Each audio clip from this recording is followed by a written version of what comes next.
pessoal, vim aqui apresentar a minha pesquisa intitulada Anatomia da Inquietação. Ela é uma pesquisa que vincula e relaciona o figurino com técnicas de teatro de animação. Ela foi um desdobramento de uma outra pesquisa realizada no Laboratório de Objetos Performáticos de Teatro de Animação, liderado pelo professor Gilson Mota, na Escola de Belas Artes da UFRJ. E se iniciou lá em maio de 2018 e até eu chegar no final da produção desse figurino foi em dezembro de 2019. Eu continuo nessa mesma pesquisa porque a ideia é produzir mais figurinos performáticos que nem esse. E essa pesquisa veio como uma reação à pesquisa de estéticas da crueldade e estéticas da compaixão, que eram traduzidas em sentimentos e reações contrárias do espectador. Então, como que a gente consegue chegar numa estética artística, numa manifestação artística que lidasse com essa contrariedade de sentidos e de sentimentos?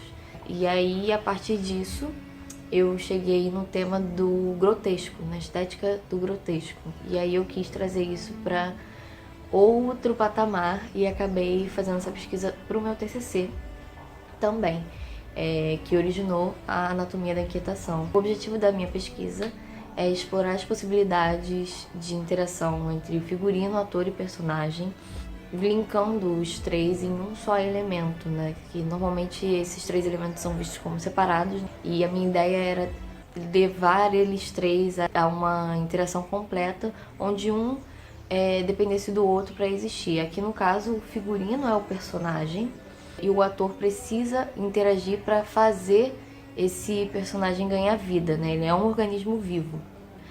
Além disso, eu queria muito trazer a técnica de manipulação do teatro de animação, por eu sempre estar ligada a ele desde o início da minha graduação. E a metodologia usada foi uma metodologia bem experimental e bem intuitiva. Foi tudo na base dos testes, foi tudo na base do erro e do acerto. E de muito desenho, de muito croquis, muitos pensamentos de mecanismos e textura. Bom, mas quais foram os conceitos base para chegar no resultado desse figurino? O primeiro deles foi o Teatro da Crueldade, do Antonin Artaud. O segundo foi o Grotesco, do Wolfgang Kaiser. E o terceiro foi a Arte Abjeta, de Júlia Kristeva. Os dois últimos foram usados mais para dar visualidade no figurino. Bom, o Teatro da Crueldade, do Antonin Artaud, foi criado pelo dramaturgo francês a partir de um pensamento dele de como o teatro poderia abalar as certezas que a gente tem sobre o mundo. E aí ele via a vida como uma crueldade, né? A existência humana como uma crueldade, porque nós estamos condicionados ao nosso destino, estamos condicionados a acontecimentos onde não temos o mínimo controle. Então, isso acaba criando alguns tipos de angústias humanas, e ele via o teatro como um ritual para a cura dessas angústias humanas, e por conta disso ele cria o famoso Teatro da Crueldade, onde toda a ação está concentrada no espectador. O espectador precisa sentir e ter todos os estímulos possíveis e imaginários. Então eu resolvi trazer esse conceito para cá, porque na verdade esse figurino é uma performance e ele é totalmente sensorial. Ele tem música, ele tem um aroma, ele abraça e ele tem textura. O objetivo é trazer um pouco dessa cura das angústias para os espectadores que se permitirem serem atravessados por esse afeto que o figurino está oferecendo. Já o grotesco e a arte abjeta foram conceitos que foram usados mais para trazer a visualidade dele, que eu pesquisei lá atrás na pesquisa de estéticas da crueldade e da compaixão, e eu decidi trazer ele para essa pesquisa também, porque eu me interessei muito sobre esse tipo de manifestação artística, né? O grotesco, segundo Wolfgang Kaiser, é o mundo aliado. O que seria isso, né? O mundo aliado, ele é tudo aquilo que é estranho pra gente, que causa algum tipo de estranhamento, que a gente não reconhece. Mas o grotesco, ele é muito mais abrangente do que a arte abjeta. O grotesco, ele vai desde o risível até o estranho, desde o amedrontador até o sombrio, fantástico, enquanto que a arte abjeta ela vai muito mais pro lado do nojo. A Júlia Kristeva, ela vai dizer que a arte abjeta é tudo aquilo que não é assimilado pelo indivíduo, sendo enxotado ou expulso. Aquilo que é culturalmente inaceitável, ou rejeitado, ou impróprio de alguma maneira. Ele também tem uma sensação ambígua, então, tanto para o grotesco quanto para a arte abjeta, o efeito é muito importante. Então, só a partir do efeito que essa obra vai ter no espectador é que a gente vai poder dizer que é uma arte abjeta ou uma arte que está presente no grotesco. Essa mistura de domínios no espectador. E era isso que eu queria trazer aqui. Então é explorar também a coesão entre esses três elementos, né, do teatro, que é o ator, o personagem e o figurino, mas também explorar as reações que as pessoas teriam antes e depois de serem atravessadas por esse figurino. Bom, e para eu conseguir chegar nessa forma, eu precisei começar a fazer estudos de desconstrução da forma humana. E para isso eu fui atrás de muitas referências dentro do grotesco e da arte abjeta, e 3 delas foram bem marcantes para mim. A primeira delas foi o Arcimboldo, que é um pintor maneirista do século XVI, ele é italiano, e ele fazia algumas pinturas que eram muito diferentes para a época. Depois disso, a minha pesquisa de referências foi para Ana Mendieta, que é uma artista e performer cubana dos anos 70.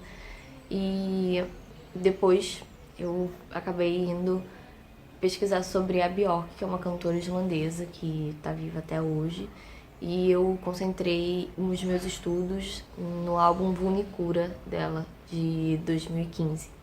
Depois de toda essa pesquisa de referências artísticas, veio então as etapas de construção do figurino, porque eu estava muito acostumada a fazer desenhos e croquis a partir de um processo único e eu precisava encontrar um processo meu.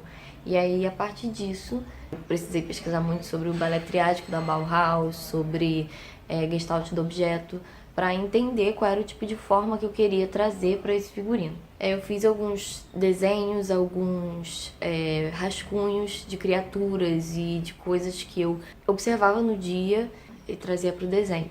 Fiz 12 desenhos, escolhi 3 e acabou que desses 3 eu escolhi um, que foi esse. E desde o início eu queria fazer com que esse figurino se mexesse, pelo fato de que eu sempre fui muito ligada ao teatro de animação desde o início da minha graduação. E aí, como eu estava pesquisando sobre essa coesão entre personagem, ator e figurino, eu encontrei na técnica de manipulação essa interação máxima entre esses 3 elementos do teatro. Então, o ator precisa interagir com o figurino para que esse figurino vire personagem. Aqui não é o ator que é o personagem, aqui é o figurino que faz esse papel. O mais natural para mim foi trazer o movimento para os tentáculos. Depois de decidir aonde seria concentrado esse movimento, foi a hora então de desenhar todos os mecanismos necessários para que esse movimento fosse feito. E essa foi a fase que definitivamente mais demorou a ser concluída, porque muita coisa dava certo no teste e chegava na hora de colocar no figurino e dava tudo errado. Eu não tinha nenhum tipo de receita fixa pra gente chegar num resultado como esse. Ele tem uma estrutura por baixo dele, uma estrutura de ferro. Ela é colocada aqui e ela é presa aqui, nessa parte aqui da costela de quem está manipulando, e aqui nessa parte é onde tem a sustentação do figurino. Então ele precisa ser bem ajustado aqui para que o figurino não tombe para frente. Os tentáculos são feitos de macarrão de piscina. Eu precisava de um material leve para isso, porque a pessoa que vai manipular precisa fazer esse movimento aqui, segurando os 2 tentáculos, abrindo os 2 tentáculos e fechando para dar o abraço. Ele consegue ser desmontável por conta que os tentáculos estão presos na estrutura. Então ele é uma peça única, enorme.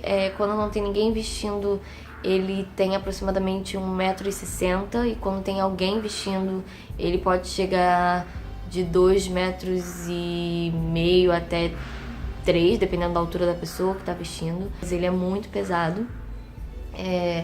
E por conta disso, a performance dura muito pouco tempo. A performance dura em torno de 3 minutos.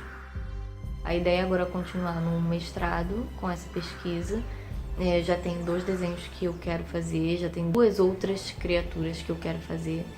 Eu continuo pesquisando, continuo indo atrás de mais referências para continuar produzindo todas essas ideias para esses próximos figurinos performáticos, novas visões, novos horizontes que foram abertos na minha visão sobre figurino, sobre teatro de animação e como juntar essas duas coisas.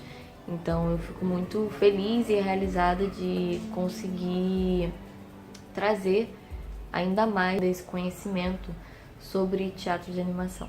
Se depender de mim, essa pesquisa vai continuar por muito mais tempo e eu fico muito, muito grata de ter a oportunidade de vir aqui e dizer para vocês todo o meu processo, sobre a anatomia da inquietação e sobre o meu trabalho. Muito obrigada.